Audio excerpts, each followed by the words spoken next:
Magandang hapon po sa ating lahat mga kabayan. Napasugod ako dito bigla kay Nanay Bining po mga kabayan, no? Si Nanay Bining, alam naman natin yung ginagawa niya, no, ay since birth po ng kanyang anak mula nung pinanganak hanggang ngayon ay siya pa rin po nag-aalaga. Nagulat ako sa mensahe ng kanyang anak po mga kabayan, no, na nangihina daw po si Nanay Bining.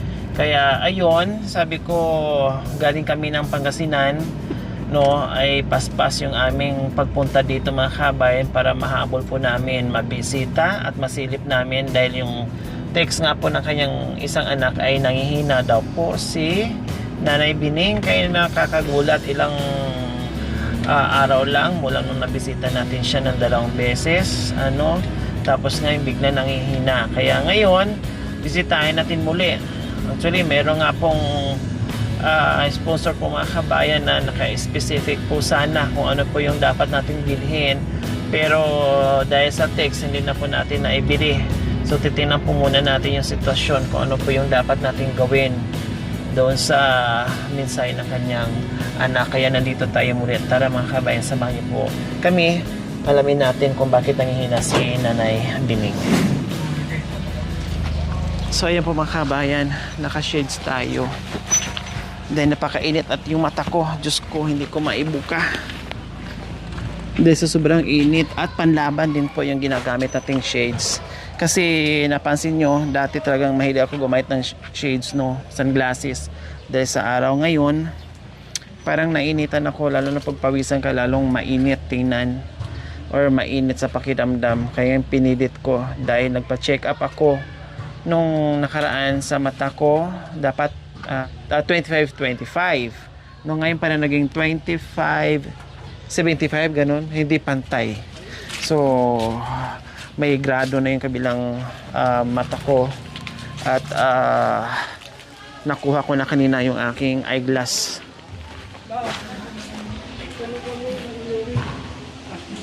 Pasali naman dyan. Hello, good afternoon. Good afternoon. Ay, nandiyan kayo kasi mainit. Okay lang po. Ayun, meron nga pong ginagawa. No, meron nga pong ginagawa. Yan yung sinasabi ni Nanay Bining, pag siya lang dyan naglalaro. Naglalaro siya dyan sa loob. Hi, kuya. Binubuting-ting niya, tama nga, puro mga bags. Siguro yan yung pinakalaro niya, Nanay Bining. Pag siya lang dyan, yan po yung mga ginagawa niya. Tapos, ayan, nag-iingay siya kanina kasi mainit nga. Tapos, sabi niya, 50-50, bibinigyan ko siya ng kape. Ayaw naman. Tapos, sabi ko, sabi nga doon, nainitan. Gusto pala niya malamig na soft drinks. Kaya, Napasawag kami bigla kasi nag-message. Saan ba yung kuya? Yun po yung nag-message sa amin. Opo. So, ayan po mga kabayan, no, nag-message po si kuya sa akin. Kaya nagulat din po ako kung bakit nangihina. Tapos, nabigla nga ako dun sa message. Kuya, anong nangyari kay nanay? Bali nang hina po siya. nagsuka kasi po ako. Nagsuka kayo nakaraan. Oo, Tapos, nanghina ako. Tapos, napahiga na lang ako dyan. sumama yung tiyan nyo? Oo. Dahil sumama lang yung tiyan nyo. May nakain siguro kayong bawal. Yung siguro, parami siguro yung Ayun, napadami ng kain. yung maasim kasi Bawal sa inyo. hindi gaano kasi ayaw ko nung maasim na na ulam, gano'n. May nagbigay sa akin ng ulam, ang asim naman, wala akong pagpipilian kaya ko na.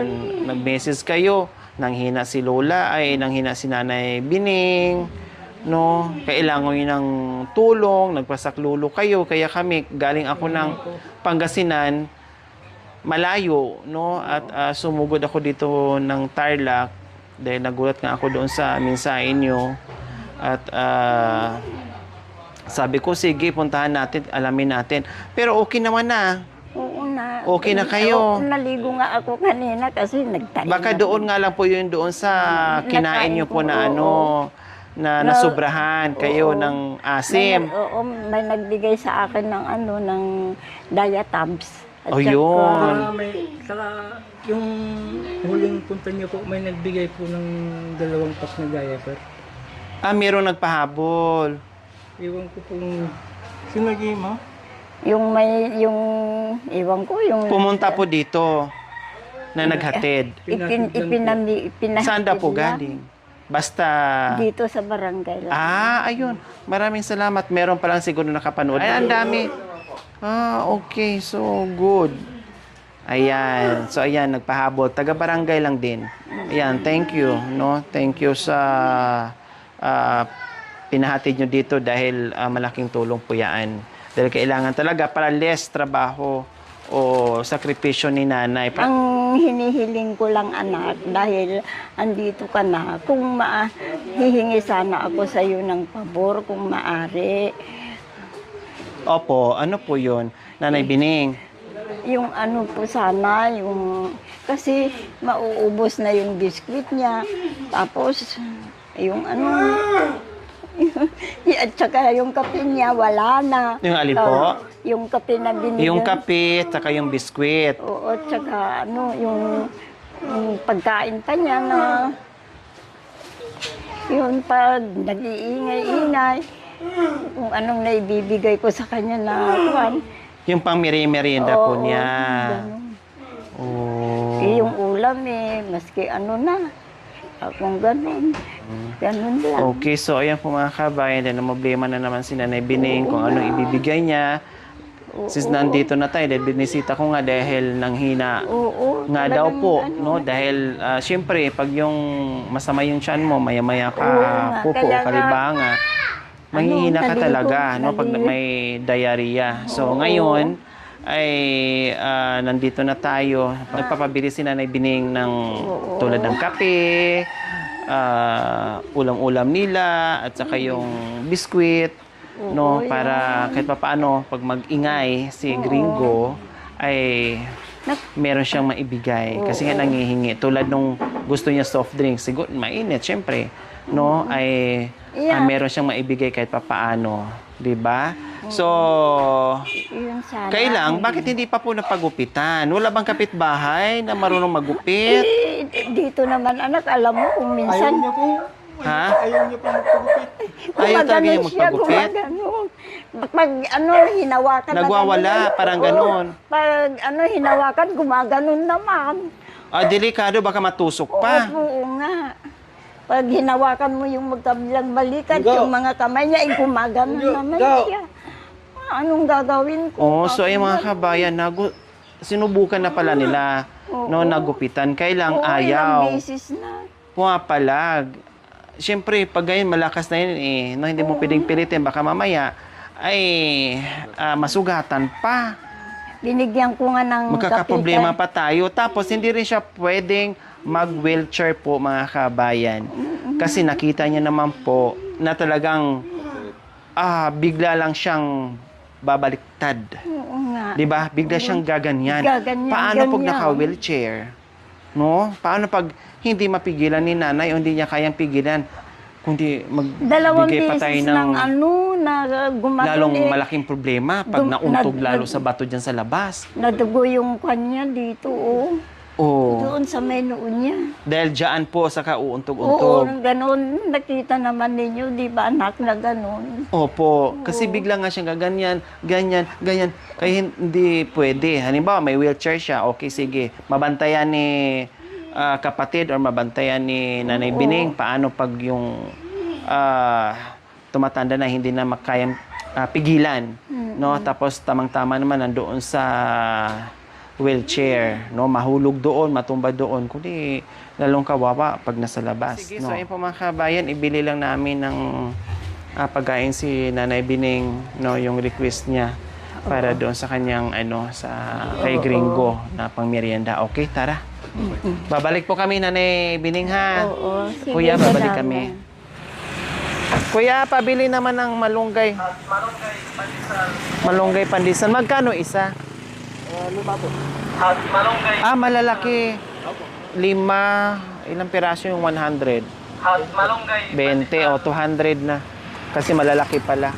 Mainit. Dala-dala mo yung machine, kuya? Ay, oven na pa. Oven na yan, walang machine. Oven pala. Dala-dala ni kuya yung oven. Wow, ang galing talagang mainit. Ano? Ang ganda naman ng negosyo ni kuya. Totoo, kahit biro lang. Dala-dala niya Tikman yung mo. oven.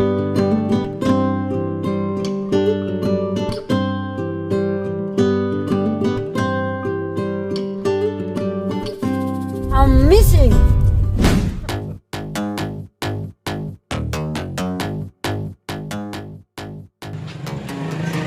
May wipes tayo, ma'am. Yung 48 po. Malalaki na. Patingin, ma'am.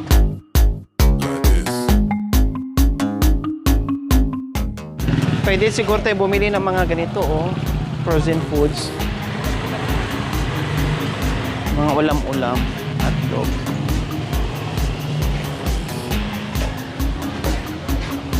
Pag ay cheese dog.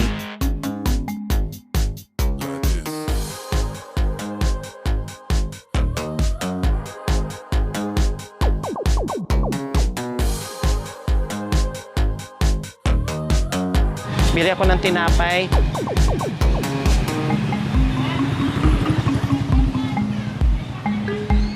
Pabilan.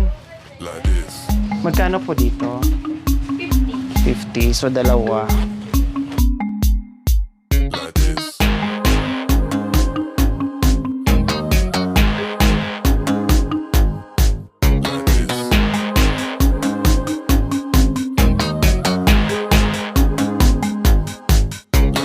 So ayan po mga kabayan, sabi ko nga kanina, may naka-specific po talaga kung anong bilhin, no? Kailangan hindi natin mabili is yung diaper. Kailangan hindi ako bumili din kasi inisip ko, akala ko kasi naggulantang ako, nawindang ako doon sa minsay na kayang isang anak na sabi ay kailangan ng tulong kasi nangihina. So iba kasi ang definition ko nangihina. Hindi kasi sinabi sa akin nangihina dahil nagkalibanga or nagdiarrhea or sumakit lang ang tiyan dahil sa may nakain na maasim, yung ganun, basta nangihina lang. So, ang iniisip ko, baka matindi yung nararamdaman ng matanda. No, bigla akong sumugod. Sabi ko, hindi muna ako bibili ng groceries, no, yung mga request ng ating sponsor, baka mamaya kailangan ng cash, pambili ng gamot, no, i-cash ko na lang. Diatab lang pala ang kailangan. Diatabs lang ang ininom ni Nanay Bining, okay na. So, ngayon, may kahilingan si Nanay Bining na yung request niya ay malapit na rin na ubos yung pagkain ng kanyang anak. No, nagwo-worried siya. Baka mamaya pag naubos ay wala na naman siyang maibigay. Dahil humihingi nga, nagwawala si Gringo pag walang maibigay na kape at merienda or tinapay. So ngayon, yung request ng ating sponsor ay magawa natin. No, basta yung pinadala na 3,298.50, no, ay ibili natin. No, yung iba dito na dinagdag na lang natin mga kabayan para doon sa merienda ni Kuya Gringo. So bibili tayo ng ilang grocery diyan. No, patingi-tingi yung ating bili kasi mahirap dito. Yung kanilang market. Kaya tawid doon, tawid dito. Mayroon pala dito. Bili mo natin ng prutas. Ayun, no.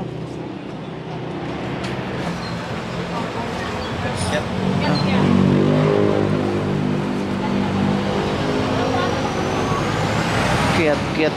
Magkano to? 100 po. 100 yung kiyat. Magkano dito? Tatlo 100. Oh. Ay, nako. Kahit saan ka magpunta ngayon, mahal na talaga. Wala nang mura.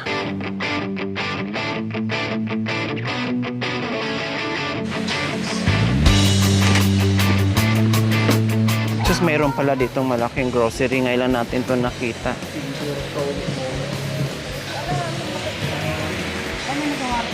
Kanina pa tayo ikot ng ikot na dito pala. Ay, apo, ang hirap talaga pag hindi mo lugar. Ligaw-ligaw ka. So, ito yung kahilingan ni Lola Bining.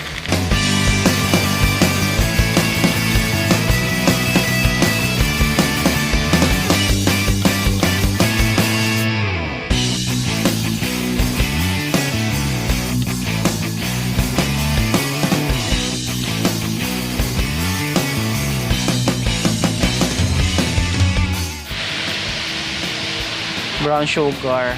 Sa bahay, ito ang gamit namin. No, hindi ako nagwa-white sugar, brown sugar. Okay.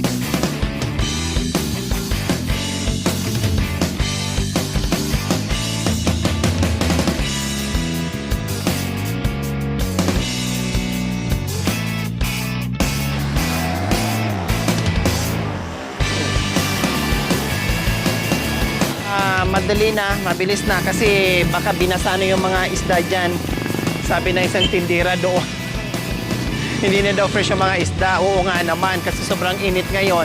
Kaya dito na lang tayo sa Jokes to Go. So ayan, nakabili na tayo. So bibili tayo ng soft drinks mga kabayan.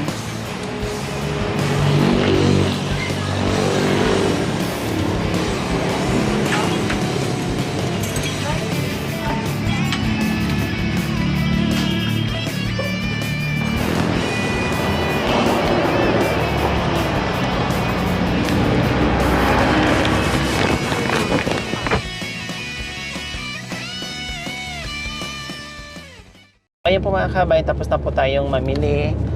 Pabalik na tayo ngayon kay Nanay Bining. Anong oras na? 5 PM na po mga kabayan. So tama lang, nakahabol tayo.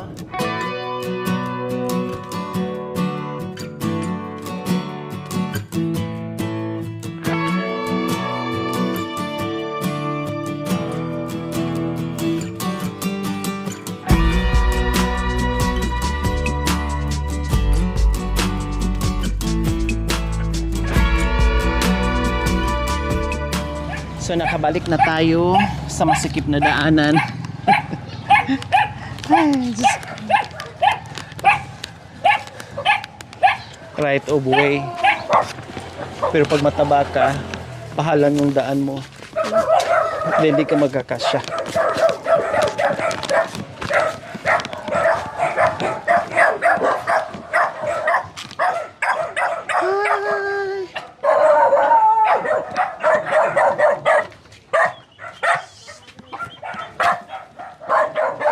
Hello! Hi po! Kuya Gringo, hello! Welcome back! Hi po nanay, may dala kaming soft drinks. O ito yung iniiyak-iyak mo kahapon or kagabi ba? Ha? Ito bumili ako ng hotdog. Nakita ko kasi bibili ko ng mga frozen food. Sabi ko walang ref. No, makikiref na lang sa kapitbahay para bukas meron silang pang almusal kasi bumili naman na ako ng chicken. Kasi nagtanong ako ng isda, sabi na ako hindi na fresh, binasabot nilang anis yung nagtitinda doon. Kaya bumili na ako ng lechon manok. No, para hindi na lutuin ni Nanay Bining, kakainin na lang. So ayan, and then yung prutas na sinasabi ng ating sponsor na naka-specific po ito mga kabayan. So, binili natin ng orange at saka apple. Ayan. Tapos, yung gatas din na sabi ng ating sponsor, meron ding, di ba nangihina po kayo nung nakaraan dahil po sa diarrhea, Nanay Bining. So, uminom kayo ng gatas para lumakas kayo lalo. No? Ito po. Ayan. Siyempre, para lalo kayong lalakas, bumili ako ng vitamin C with zinc. Ayan. Vitamin C with zinc. Dinamihan ko na. 5 banig na po ang binili ko. Ayan po mga kabayan. Ayan po. No, para po sa inyo ha. Kasi kailangan nyo magpalakas. No, kailangan nyo mag-vitamins. Kasi nga, walang ibang inaasahan mag-alaga sa anak nyo. Kaya kailangan nyo magpalakas para humaba pa ang buhay. Kahit paano pang suporta sa araw-araw na sakripisyo nyo po sa anak nyo. Ayan po, vitamins. Once a day po ha, Nanay Bining. Tapos, request din po ng ating sponsor, wipes. Kasi nga, may Ay, diaper oo. na. Oo nga, yun ang Oh, kailangan sabi ni... talaga. Siyempre, bumili na rin ako ng malaking alcohol. Dinagdagan ko na din, Nanay Bining. Ito yung wipes, no, para punas nyo po kay Kuya Gringo. Tapos, para sa gabi, pag iniiyakan, ayan, may tinapay na po kayo, Nanay Bining. Ayan po. Tapos, yung ating assorted groceries. So, ito yung kahilingan nyo, Nanay Bining. Ayan, bumili na rin ako nito. Kahit hindi pa naubos yung biskwit. Ayan, mayroon na naman bago. Tita. Opo, para nakatambak, naka-reserve yung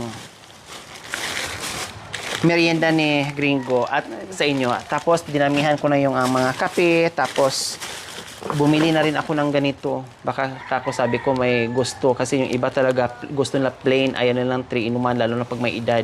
So, plus sugar. Opo, nandito na po yung mga merienda nyo. Plus, yung ating, ayan, maraming kape. Tapos yung ating assorted canned goods. So, ayan na. So, ayan po yung ating sponsor.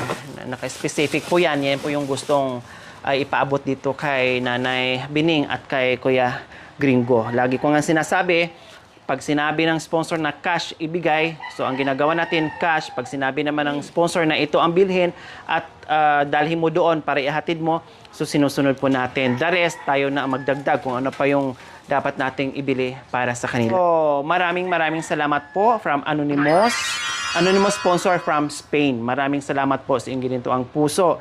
No, nawa ipagpalain po tayo ng Panginoong Diyos sa araw-araw. Nawa ibigyan po tayo ng kalakasan ng katawan sa araw-araw. Nawa ibigyan po tayo ng mahabang buhay pang sa ganoon. Marami pa tayong matulungan na hindi lang sila sa mga kabayan. Maraming salamat man. Dahil itong bigyan ninyong biyaya sa aming mag-ina. Hindi ko makakalimutan habang ako'y nabubuhay. O, tinan mo na nahimik siya nung binigyan ng apple. Tapos tinititigan niya, tinitingnan niya.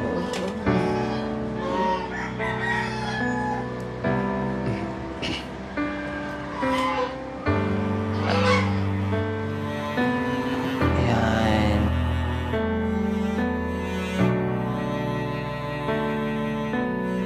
Apple. Okay, sige po, Nanay Bining, ha? Hindi na po kami magtatagal, ha? Maraming salamat. Maraming salamat din po, Nanay Bining. So, ayan, ang ating anonymous sponsor, maraming salamat po muli. Malaking tulong po sa pamilyang ito. Yung mga biyaya, yung mga grasya, no? Yung mga biyayang pinagkaloob natin sa kanila. Dahil kailangan po talaga nila. Maraming salamat po muli sa inyo. Okay? Thank you for watching. Don't forget to like, share, and subscribe.